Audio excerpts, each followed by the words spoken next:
श्री गणेशाय नमः। श्री रामचंद्राभ्यां नमः। पूर्व प्रसंगी रावण रथावरी आरूढोना सवे सेना प्रधान जेथे विश्रवण तेथे आला। प्रभु रामचंद्र भगवान की जय। राजेश्वर भगवान की जय।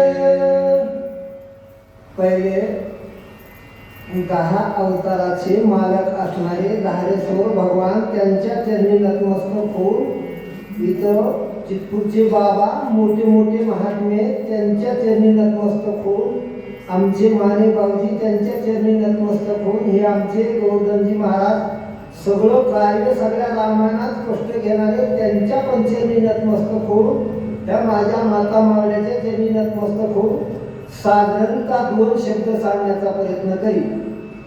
आता मागच्या आद्यामध्ये आतापर्यंत कुबीराला तो यक्ष नावाचा ऋषी दूत म्हणून राजा रावणाकडे पाठविला।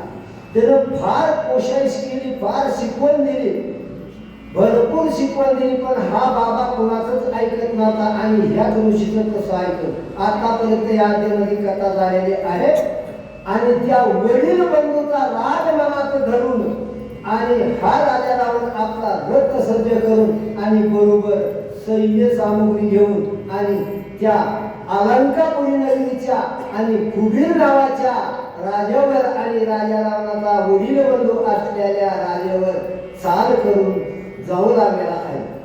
तदनंतरे विबुधारी चालिला ती क्रोधे करी समवेत प्रधान साही भारी ब्रह्मांड उलथिती पयसे। कसा चालला अत्यंत रागानं आणि लाल झालेला आहे। जे काही जेटे आणि चांगलं कार्य करणारे मोठमोठे बल्लाळे प्रधान बरोबर घेतलेले आहेत, महान युद्ध करणारे आणि ससैन्य बरोबर घेतलेले आहे आणि वेगाने आणि राग मनामध्ये क्रोध धरून राजा रावण अलंकावतीकडे निघाला। तयांची नावे कोण कोण मारीच महादेव प्रस्त शुक्ल सारण संवाद द्राक्षैसे जाण संग्रामी बळदारुण ज्यांचे। आता कोण बरोबर घेऊन चालले ते मारी आणि हे मोठमोठे जे काही बलाढ्य वीर आहेत। आता मी एवढा खोल सांगण्यासारखा नाही, आपला साधारण माणूस आहे, सगळे महात्मे हुशार आहेत, सगळे नावं ऐकलेले आहेत, असे श्रेष्ठ आणि बलवान वीर आणि मोठं झणझणीत युद्ध करणारे आणि निवडक वीर राजा रावण बरोबर घेतलेले आहेत आणि अलंकापुरीवर चाललेला। जयंच्या पुरुषार्था पुढे रावण कोणासी नातुळे जैसे साही ऋतू गाळे आपुले निकाळे सोबती। कसे वीर चालले आहेत की त्यांच्या पुढे कुठं देवदानव टिकले नाही आणि मोठमोठे युद्ध जिंकलेले, मोठमोठ्या ठिकाणी विजय घेऊन आलेले असे निवडक प्रधान आणि वीरशिरी आणि राक्षस बरोबर घेऊन आणि राजा रावण थाटामध्ये आणि कुबीरावर चाल करायला चाललेला। तेही साही प्रधान कैसे क्रोधे सृष्टी जाळीती ऐसे चालले ती आवेशे नद्या पर्वत उल्लंघिती। आता हे 6 प्रधान जेथे आहेत आणि हे चाललेले आहेत, रथाचा गडगडाट आहे, ध्वजा चमकत आहेत आणि दरे कपारे आणि नद्या मोठमोठे वन वगैरे ओलांडीत आणि अलंकापुरी जवळ जवळ करीत आणि रागानं आणि वाऱ्याच्या वेगानं आणि राजा रावण फौज घेऊन आणि त्या कुबीरावर चाललेला आहे। पुरे पाटणे ग्राम नगरे लंघित वने उपवने थोरे एका मूर्त्यती त्वरे कैलासाप्रती येथे झाले। मग काय केलेलं आहे आणि राजा रावणानं हुशारी केलेली आहे काही पुढं आणि दूत पाठवायचा प्रयत्न केलेला आहे आणि त्या कुबीराला निरोप करण्यासाठी तैनात केलेले आहे। असे काही कार्य तो मजबूत आपल्या डोक्यानं करून चाललेला आहे आणि स्वतःच्या भावावर चाल करून चाललेला आहे तो राजा. अति पापिष्ठा रजनीचरा पाहुनी कैलास पठारा वेळी ते झाले अलका नगरा ते कुबेर दूती देखिले.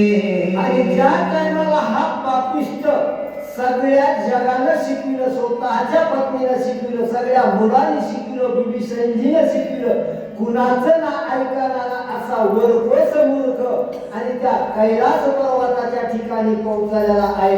आणि त्या ठिकाणी आणि त्या कुबेराचे दूत त्या ठिकाणी आणि थांबलेले होते आणि त्यांनी राजाचा दरबार बघितलेला आहे.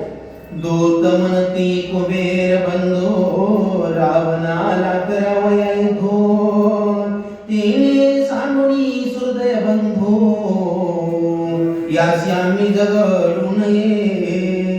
ज्या टायमाला राजा रावणाचा दरबार त्या आणि दूताने पाहिलं त्या टायमाला कुबेराला वार्ता पोहोच केलेली आहे.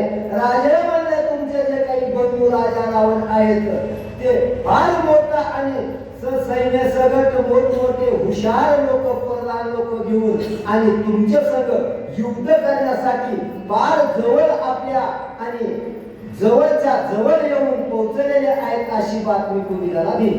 राया जाणू घे मात म्हणून दूत निघाले त्वरित शीघ्र वैश्रवणा जाणावित लंकानाथ युद्धाला. बरं त्या टायमाला अशी बातमी पोहोचल्याच्या नंतर आणि धावत्या वेगाने केले आपापल्या कार्याला लागले. तिकडले तजवीजीला लागले, इकडल्या तजवीजीला लागले. आता महान युद्धाचा प्रसंग येणार आहे आणि कुबेर राजा पण कमी नव्हता आणि हात मूर्खातला मूर्ख करण्याचा स्वभावच असा उलटा होता आणि रागानं स्वतःच्या वडील बंधूवर जो चाल करून जातो तो किती शाळा असून त्याची त्याला माहिती. अशी परिस्थिती त्या राजा रावणाची. तो कुबेरावर युद्ध करण्यासाठी गेलेला. ऐकोन इंदुताचे वचन कुबेर झाला क्रोधायमान वैगी मुने सैन्या लागून करा म्हणे संग्राम. ज्या टायमाला ही कुबेराला दूताने बातमी दिल्याच्या बरोबर कुबेर आश्चर्य करू लागले. काय म्हणले? आश्चर्याची गोष्ट आहे म्हणजे हा राजा रावण एवढं राजाचं एवढं वैभव असताना आणि किती मूर्ख आहे मी ते आणि एका आईचे मुलं असताना आणि तो दरबार घेऊन माझ्यावर युद्ध करून पाहत आहे. त्या टायमाला आता तुम्ही काय करा, प्रसंगानुसार त्याच्या संग युद्ध खेळावाच लागेल. तुम्ही काय करा, आपल्या तयारीला लागा असं दूताला कुबेर रागाच्या भरामध्ये दूताला आज्ञा देऊ लागला.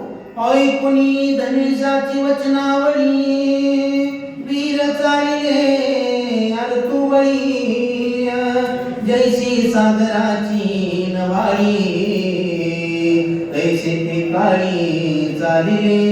ज्या टायमाला कुबेर राजाची आणि परवानगी दूताला झाल्याच्या नंतर हा कलोळ झालेला आहे त्या अलंकावतीमध्ये आणि जे काही बडे बडे वीर होते ते वीर कसे चालले, जसा का सागराच्या पाण्याचा लोट चालावा त्याप्रमाणे आणि अवढव्य सैन्य जमा केलेलं आहे आणि त्या अलंकावतीच्या बाहेर रणभूमीकडे आणि धावत्या वेगानं कुबेराचं सैन्य निघू लागलेलं आहे.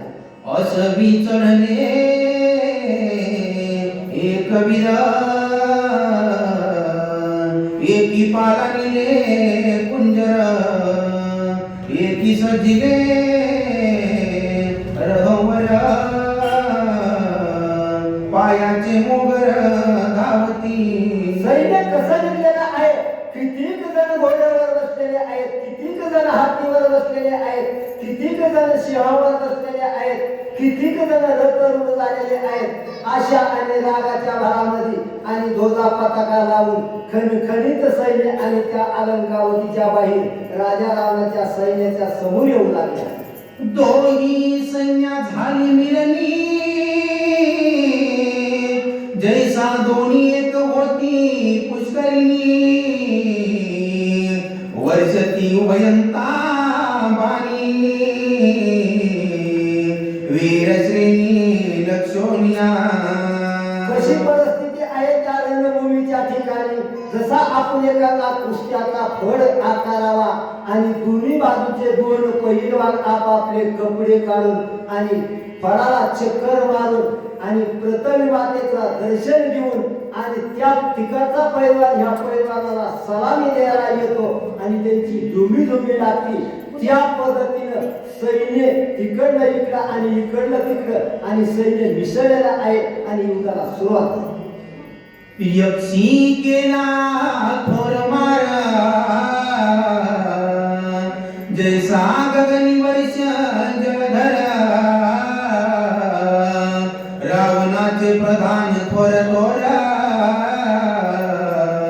रणी गायाल पाहिले. आता युद्धामध्ये काही साखर पाणी नसते, कुणी हळू मारित नसतं. ज्याचा त्याचा राग असतो, आपापला पुरुषार्थ रागाचा असतो. जे काही कुबीराच्या बाजूचे जे काही परदान मोठमोठे हीर होते आणि त्या राजा रावणाच्या बाजूच्या परदान जे काही सजून आलेले होते निवड आणि त्यांनी आणि भयंकर अत्यंत जोराचा मार दिलेला आहे आणि मार देऊन ह्या आणि राजा रावणाचे परदान सैन्य आणि घायाळ केलेले आहे त्या ठिकाणी. आणि राक्षस पळेरणी हे दशमुखी देखोनी नयनी क्रोधे नेत्रारक्त करुणी परवेळावरी लोटला. अशी राजा रावणाची संख्या आणि प्रधान सैन्य मोठमोठे जमिनीवर कोसळू लागले आहेत. रक्ताचा सडा पडत आहे. त्या टायमाला राजा रावण क्रुद्ध होता आणि स्वतःच्या नेत्रानं पाहत होता. त्या टायमाला ही सगळी हकीकत आणि ही बेअवस्था